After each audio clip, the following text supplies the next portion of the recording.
Drama in our lives is the ultimate balancing act. How do we keep enough plates spinning in the air to keep boredom at bay? And how do we resist making every little tiny social encounter into something out of Tennessee Williams? At the two extremes, things are pretty clear. There are those souls who somehow manage to wander through life with nary a ripple.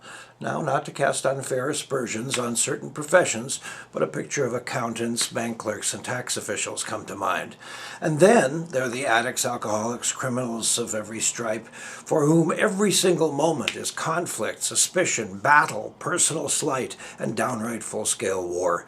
I suppose showbiz stars and people on what is laughingly called reality TV might fit this category as well.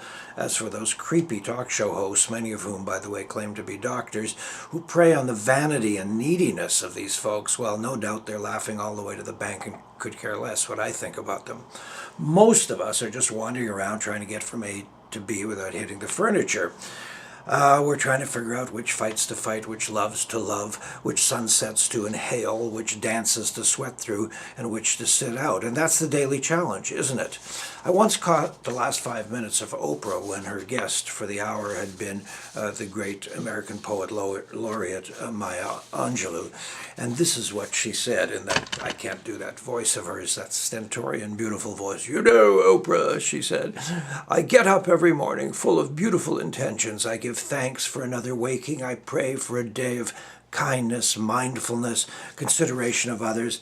I ask for forgiveness and dedicate myself to forgiving those who may, I feel, that possibly have trespassed against me. Then I shower and get dolled up and head out the door to live my day. It usually takes me about 2 minutes to blow it." I know exactly what she meant.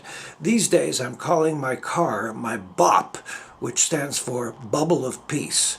I was getting into the car one morning and I had this progression of thoughts. My house is a place of peace. It's always without stress or conflict or rancor.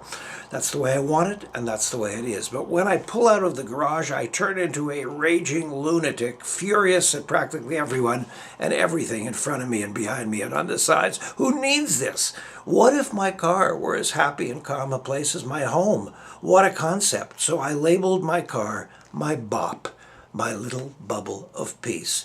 Now you ask, sure, but does it work? Well, 50% of the time, and that's better than never. Pickle.